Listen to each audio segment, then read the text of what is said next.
Hello students, chapter number 3 electrochemistry, lecture number 13।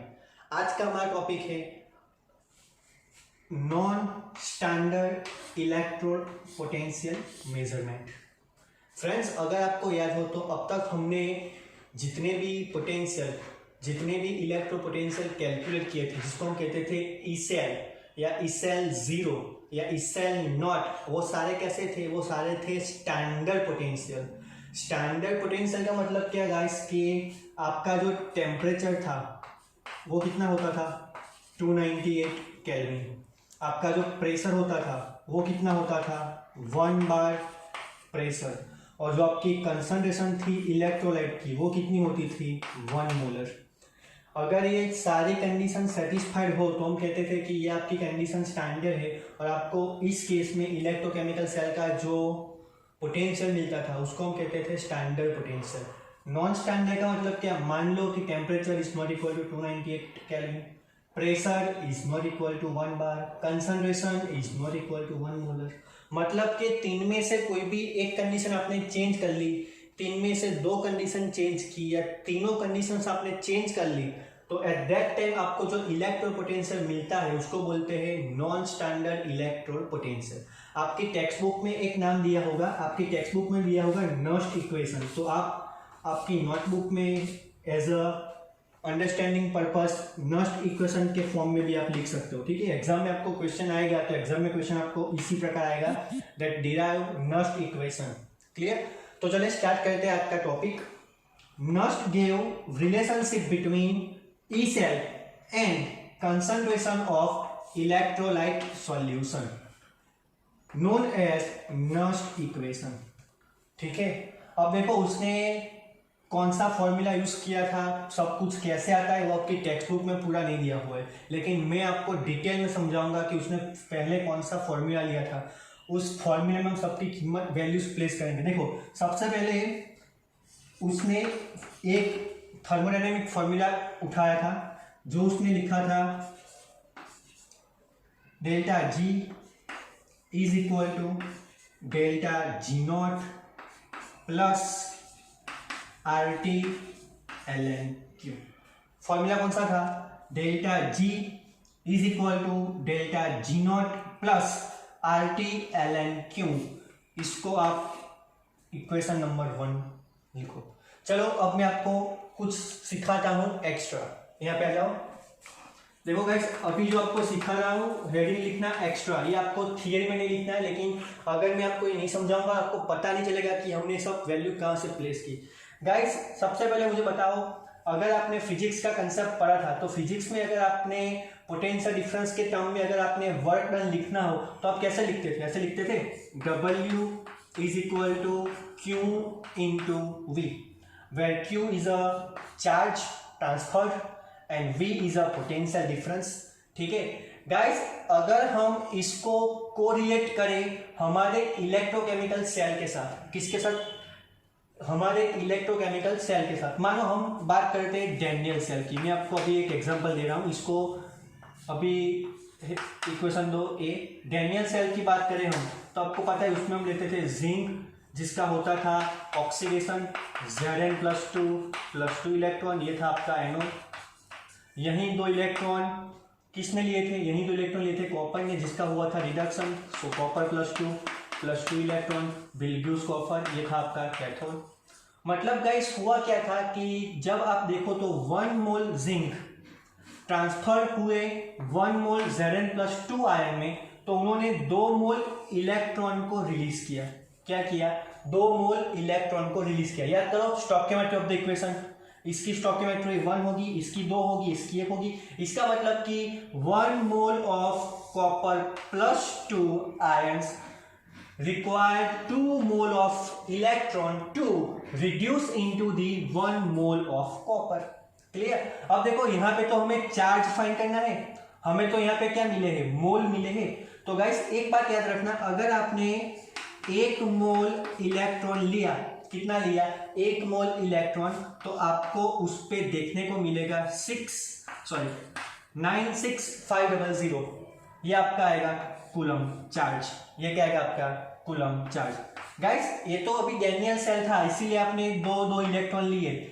लेकिन मानो अगर मैं जनरल इक्वेशन लिखूँ ऐसे, दैट एम सॉलिड है। अब मान लो एम सॉलिड का आपको करना है ऑक्सीडेशन, तो मान लो कि उसने प्लस इलेक्ट्रॉन रिलीज किए और बना एक्वस सॉल्यूशन, और यहाँ पे आ जाएगा एन मोल। सेम वे कोई मेटल होगी जिसका होगा रिड्यूस, तो वो भी क्या करेगा, एन मोल लेगा और वो क्या करेगा, सॉलिड में फॉर्म होगा। तो देखो यहाँ पे क्या आ जाएगा आपका, एन इलेक्ट्रॉन आ जाएगा, क्या आ जाएगा, एन इलेक्ट्रॉन। अब देखो इसका एक यूनिट आता है जिसको हम कहते हैं फेराडे, और इसको हम कहते हैं 1 फेराडे। इसको क्या कहते हैं हम, 1 फेराडे। तो देखो सबसे पहले क्या, जो आपका स्मॉल क्यू है, आपका small Q is equal to में एन एफ लिख सकता हूँ, पहली बात। चलो गाइस ये आपका क्या था, वोल्टेज पोटेंशियल डिफरेंस। गाइस याद करो, अगर आपने इन दोनों सेल को कंबाइन किया तो आपको वोल्टामीटर पे एक रीडिंग दिखाई देता था जिसके हमने वैल्यू ली थी कुछ 1.10। गाइस ये तो हम इसको हम क्या कहते हैं, ई सेल कहते हैं। क्या कहते हैं, ई सेल कहते हैं। मतलब कि आपका जो वोल्टेज है वो बन जाएगा क्या, ई सेल बन जाएगा। बस गाइस दोनों वैल्यू को प्लेस करो इक्वेशन नंबर 1 में या ए में, तो आपका डब्ल्यू बन जाएगा एन एफ ई सेल। क्या बन जाएगा, एन एफ ई सेल बन जाएगा। चलो गाइस वेरी गुड। गाइस अब मुझे बताओ, आपने जो इलेक्ट्रोकेमिकल सेल लिया था वो तो कैसा था, स्पॉन्टेनियस रिएक्शन था। और आपको पता है गाइस, अगर स्पॉन्टेनियस रिएक्शन होगा तो उसके लिए जो डेल्टा जी आएगा वो क्या आएगा, नेगेटिव आएगा। और गाइस आपको पता है नेगेटिव का मतलब क्या, कि work done by the system, system काम कर रहा है, तो उसके लिए हम W के प्लेस पे क्या लिख सकते हो, W can be replaced by negative of delta G, क्योंकि डेल्टा जी क्या आएगा, नेगेटिव आएगा, स्पॉन्टेनियस रिएक्शन है बस। तो W की प्लेस पे लिखो delta G. Guys delta G अब क्या बन जाएगा, minus N F E cell बन जाएगा, पहली चीज। अब गाइस याद करो, अगर आपने कंडीशन स्टैंडर्ड ली है, आपका टेम्परेचर है 298 केल्विन, आपकी कंसंट्रेशन है 1 मोलर, आपका प्रेशर P है 1 बार, तो आपका जो ई सेल है वो ई सेल क्या बन जाएगा, ई सेल नॉट। तो आपका डेल्टा जी क्या बन जाएगा, delta G not is equal to minus N F E cell not. चलो मिल जाएगा, यस या नो। गाइस ये सब कुछ था एक्स्ट्रा, ये सब कुछ क्या था, एक्स्ट्रा। इसको आपको आपकी नोटबुक में लिखना है, लेकिन एग्जाम में थियरी में नहीं लिखना है। चलो क्लियर। चलो गाइस अब यहाँ पे आ जाओ, देखो डेल्टा जी नॉट दोनों की वैल्यू हमारे पास अब मिल गई है। अभी हमने उसको डिराइव किया, तो वैल्यू को प्लेस करो, minus N F of E cell is equal to minus N F of E zero cell plus R T L N Q आ जाएगा। गाइस दोनों साइड इक्वेशन को डिवाइड करो माइनस एन एफ से, so divide both side by minus N F. चलो divide करो, minus N F E cell upon minus N F is equal to minus N F E zero cell is equal to minus N F plus R T L N Q upon क्या आ जाएगा, minus N F. देखो guys minus minus N F minus minus N F cancel. तो देखो अब आपकी text book का equation आपके सामने आ गया है, E cell is equal to E cell naught minus RT NF ln Q। चलो क्लियर।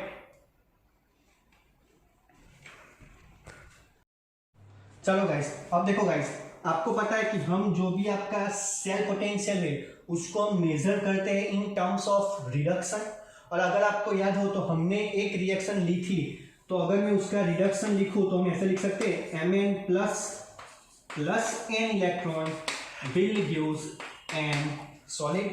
तो देखो अब यहाँ पे आप दोनों प्लेस पे क्या लिख सकते हो, ऐसा लिख सकते हो दैट ई सेल, जो ई सेल था अब वो बन जाएगा reduction potential Mn plus n oblique m is equal to E0 m plus n oblique m minus RT NF ln Q आ जाएगा। चलो फर्दर इसको हम आगे लिखते हैं। मैं इक्वेशन को फिर से लिख रहा हूँ क्योंकि आपको पता चले हम कहाँ से स्टार्ट कर रहे हैं। Is equal to E0 mn plus m minus RT NF ln Q। अब देखो गाइस, अगर हम अब सबकी बात करें, देखो आपको ये दोनों टर्म पता चल गए हैं। अब मैं बात करता हूँ इस टर्म की। इस टर्म में हमने क्या क्या लिया है। देखो जो आपका R है वो तो गैस कांस्टेंट है, तो अगर आप उसकी वैल्यू लेते हो 8.314 जूल केल्विन पर मोल इनवर्स। आपका जो T है टेम्परेचर 298 केल्विन है। गाइस N तो क्या है, मोल ऑफ इलेक्ट्रॉन। हमने भी देखा जितने मोल इलेक्ट्रॉन का ट्रांसफर हुआ वो था। फेराडे का क्या था, फेराडे की वैल्यू आपको पता है कि 1 फेराडे इक्वल टू 96500 कूलम्ब। और गाइस ये Q क्या है, ये Q क्या है, अगर आपको याद हो चैप्टर नंबर 7 इक्विलिब्रियम याद कीजिए। Q रिएक्शन कोशेंट कहते थे, आप क्या कहते थे, रिएक्शन कोशेंट। और आपको पता है रिएक्शन कोशेंट का मतलब क्या, कि अगर आपकी केमिकल रिएक्शन इक्विलिब्रियम में नहीं है तो आपने कोई भी टाइम पे लिया concentration of product upon concentration of क्या आता था, रिएक्टेंस आता था। गाइस याद करो हमारा इक्वेशन कौन सा था, हमारा इक्वेशन था m plus n ion reduce with the help of n Faraday electron into m solid.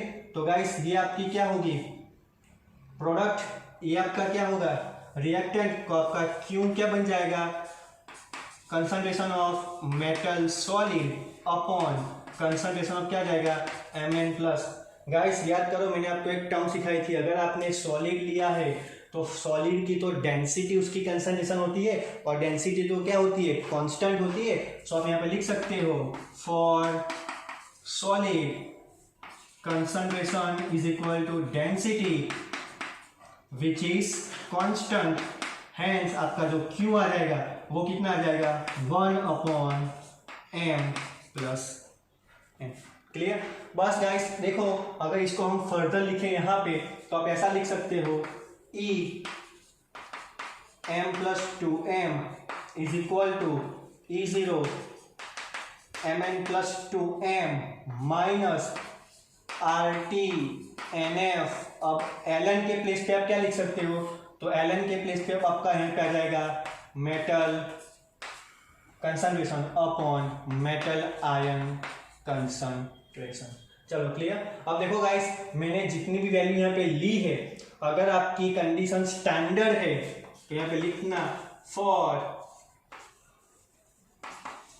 Temperature to be 298 kelvin, मतलब कि आपने टेम्परेचर चेंज नहीं किया है और आपने R की वैल्यू प्लेस की है, इसकी वैल्यू प्लेस की है, इसकी वैल्यू प्लेस की है, तो आपको सबकी वैल्यू प्लेस करो। Mn plus 2m is equal to E0 Mn plus 2m minus, अगर आपने सभी की वैल्यू प्लेस की जैसे कि 8.314 इंटू 298 अपॉन 96500, ये आपका पूरी वैल्यू यहाँ पे आपने इंटू n ले लिया और यहाँ पे आपने ले लिया है। अब देखो जो ln है आपको पता होगा कि अगर आप ln है तो ln को आप लिख सकते हो 2.03 log। तो अगर मैं इसको भी कन्वर्ट करूँ log में तो आप फिर यहाँ पे लिख सकते हो 2.303 log Q। अभी स्पेस ने इसलिए क्यों लिखा है आप यही लिखना। तो देखो आपने 1 2 3 4 ये 4 वैल्यू प्लेस की तो आपको इसका इजीली आंसर मिल जाएगा। और वो आंसर मैं लिख रहा हूँ यहाँ पे जो आपको एग्जाम में याद भी रखना है। तो अगर आपने सबको सिंप्लीफाई किया तो इसका आपको आंसर मिलता है 0.059 अपॉन n log 1 अपॉन मेटल आयन कंसंट्रेशन। गाइस आपको ये इक्वेशन याद रखना है। And guys this equation is known as your Nernst equation, जिसमें मैंने कहा था Nernst gave relationship between electrode potential and concentration of electrolyte. Concentration का मतलब क्या है, आपका जो सोल्यूशन आपने फिलअप किया है उसकी कंसंट्रेशन है। तो आप दोनों का देखो रिलेशनशिप देख सकते हो। क्लियर। नेक्स्ट लेक्चर में मैं आपको सिखाऊंगा कि the help of Nernst equation आप डैनियल सेल का इक्वेशन कैसे डिराइव कर सकते हो। Thank you.